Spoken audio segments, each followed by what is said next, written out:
Excuse me, sir. We're doing a Christian podcast. Can we ask you a few questions? Sure. Okay. I was just wondering, what made you come to the Lord? I used to be a heroin addict, actually. Grew up in New York, and 23 years old. I got kind of kicked into a camp in Okeechobee, Florida, Wow. at Dunklin Memorial, and changed my life. And that was 13 years ago. I was close to death, and then Jesus found me. And I don't do 12-step programs. I do any of that. Just Jesus. So yeah. So it's been and since then I've gotten a college degree. I've got married. I have a son, a 2-year-old son, and another little girl on the way. So yeah. That is so powerful. Yeah. This is a live stream right now. Oh, so cool. There's some people in here that are atheists that don't know God. What would your number one, what's the number one thing that you want? Yeah, my bad. What's the number one thing that you would want to speak to anyone to help them or to know God or any piece of advice at all? Yeah, I mean, I would say, especially coming from the place where I was at, there's a universal darkness I think every human being experiences, and we all try to find it in one place or another, and we were designed and made to find it in one place. And even to the Christians, I'd say if you call yourself a Christian and you haven't experienced a profound life change, if you haven't experienced something that has radically changed your life, I would say you need to dig deeper, because Jesus has so much more for you. There's so much more that he wants to give you, and your life if you're living in mediocrity and you feel like everything's just shallow and Christianity is kind of on the periphery of your life, dig in, make it the center, give the Lord a chance to completely renew you. I mean, a completely different person than I was 15 years ago, but it was just all in. And I guess maybe that's the addict in me. I was always all in or all out. Mm-hmm. So when he got a hold of me, it was all in and changed my life, completely changed it. I'm happy. I'm not hanging on God, not another drink today, just one more day. I don't even think about it. It's just completely different. He's changed my life. And if even to the Christians and the non-believers too, if you haven't experienced that, that's available to you. If you feel depressed and lonely and outside, insecure, don't know what to do with your life, there's one answer. We have one universal purpose as people, and that's it. And that's to pursue Jesus. And once you find there and he meets you, it's going to change your life. And if he hasn't, keep digging. I'm feeling a little bit convicted in my own walk right now, because I've had moments of completely surrendering everything in my life and God completely coming in and turning it around. But my question to you, even for me, is when you're hit with survival and barely surviving and feeling you need to take care of all of these things and you have all of these stressors in your life, what's the best way to center yourself back to God in those moments so that you can surrender your life again? Absolutely. There's one thing that has brought me more peace and security in my life than anything else in my Christian walk, and that is trusting the sovereignty of God. The Bible teaches that God is over everything, and we have to believe. It is a doctrinal truth. The Bible is true. What it teaches is true, and that no matter what is going on in our lives, God is in control. I just went all last year, my wife and I were trying to have another baby, and for a whole year passed where we couldn't do it. We couldn't explain it. We were trying everything. I'm wearing the cotton shorts. I'm doing everything I possibly can to try to facilitate this. I'm stuck in a dead-end job. I'm stuck in a dead-end job, and I want my wife to be able to come home so that she didn't have to. She's a nurse, and those are the long days. She was missing out on time with our son, and we were just kind of at the place I was there's no way out of this. And just at the beginning of this year, in 3 days, she got pregnant, and I got a new job after a year. And I think back, amazing provision, but I had to get to the place where it was God, if I don't get these things, I'll still follow you. This isn't the end of the road here. Oh, that's so good.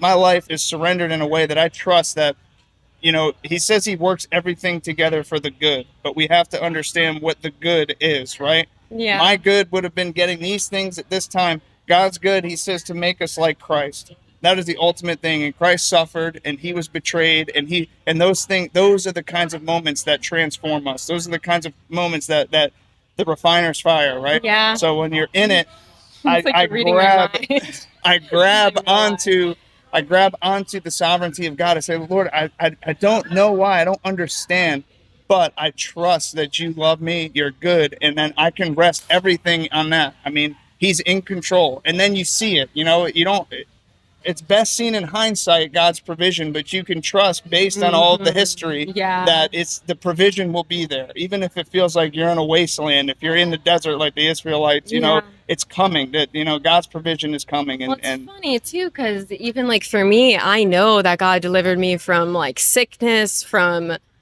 literal like spiritual warfare, from the past, from this, from that, from so much in my own life. And it's so funny how us as humans are so fickle with like when we're actually in it again to remember all of the blessings. Forget so quick. I mean, right? I get tired, right? I mean, there's also the physiological component where if we're not taking care of ourselves, we're going to be more prone to that kind of stuff. But yeah, I mean, you know, we waited a year, and she's pregnant. I got a new job offer, and she can now come home from work. And all these awesome things. And like 2 weeks later, I'm having frustrations, and I'm angry, and I'm lashing out, and I'm just thinking, I'm like, man, how short is my memory when God has delivered us from what seemed to me like a completely hopeless situation. And but the funny thing, you know, that doesn't surprise God. He's not sitting there accusing me like, man, I gave you all this stuff, and this is how you behave. He's like, no, he knows exactly what he got when he purchased me, and he'd do it all over again. You know, he had it all in view on the cross, right? So, beautiful. And again, that brings me comfort. He's not surprised, and he draws me back in. And it's that the closer I get, again, draw near to him, he will draw near to you. So that's it, to keep that principle at the center of my heart, trust in God's sovereignty, and that carries me through. You know. Yeah. So you know, I've spent 15 years almost to. Yeah, almost 15 years, and I don't think about drugs, alcohol. I haven't had a since sip. You've been convicted. Yeah. How long were you a heroin addict for? I was heroin about 3 years, and it was bad. It got bad very fast. And then, you know, 10 years prior to that, I was using, you know, I was smoking weed and doing all the stuff. I don't want to glorify any of that, but you know, and then, but it's now been longer. Yeah, it's been longer now sober than I was in my addiction, so I don't even remember what it was like. That's and crazy. I don't care to, you know. So, and that's all because of God. I mean, the fact that I don't think about it, I'm just very, very grateful for that. So your testimony is so powerful. Even for me, I'm like, oh my goodness, I was an addiction counselor, and the amount of people that I see coming back when I'm doing my best, like, I know. Yeah, I know. I was in a detox facility, so it was just like every other week the person came back. And that was me for a while. I mean, I did the detox, the 30-day rehabs, all that kind of stuff, and it was all for naught. But yeah, I ran the cycle. It wasn't until that's why I haven't gone. It's not because I have anything against 12 steps. I remember being it's in the hindsight, God part that people miss, man. Jesus, even my friends, like I have friends that are addicts, and I'm like, yeah, but like, she's like, I wish God was real. I'm like, he is. You're missing the biggest step in recovery. The key. It's number one. It's the one thing. And I remember in hindsight thinking back to the like AA meetings, and I'm not trash talking AA. This was just my story. Yeah. But I remember thinking, you know, you raise your hand and you introduce yourself. You say, you know, I'm Tim. I'm an alcoholic. And I remember thinking, it's like, no, I'm not. I mean, I was. Yeah, because you're attaching yourself to the label. I'm a Christian. I love Jesus. That's who I am. That's Amen. what drinking is. What I did. This is who I am. I need to work on that. Even I'm like, I'm ADHD. I'm like, no, I rebuke that. I need exactly. It's like, this is who I am. I am a redeemed, ransomed child of God, and that's the identity I need to live out of and remember. So that again, that's my story, and it was Jesus pulling me up out of the muck and mire and setting me on solid ground. So I owe everything to him. Yeah. And I'm very, very grateful. I don't think I asked you your name and your age, did I? No. Maybe. My name's Tim, and I'll be 36 in June. So, okay. Yeah. Nice. Yeah. My age. I try not to tell my chat my age. Yeah, we have 670 live viewers. Oh, that's awesome. You're definitely going to be helping some people with your story because it's huge. I appreciate you sharing. I have one other question that's a little random. Have you ever encountered an angel, like an earth angel? Not personally, no. I mean, I've seen some in my leadership training that I did in ministry. I did see some supernatural, inexplainable things, you know, in the realm of like, hey, this is the kind of stuff they only see in Africa, you know. which is not true, but I did encounter some very supernatural deliverance and very powerful, inexplainable things that happen in the context of spiritual deliverance. So yeah, something similar, but cool. Yeah. All right. Well, do you have a favorite Bible verse to I'll go with what's on my arm, Ephesians 4:21-24, which is essentially about putting off our old self and putting on our new self and giving no opportunity to the devil. Amen. And that's a reminder I need to give myself every day. That's been like reoccurring. I love that one. So.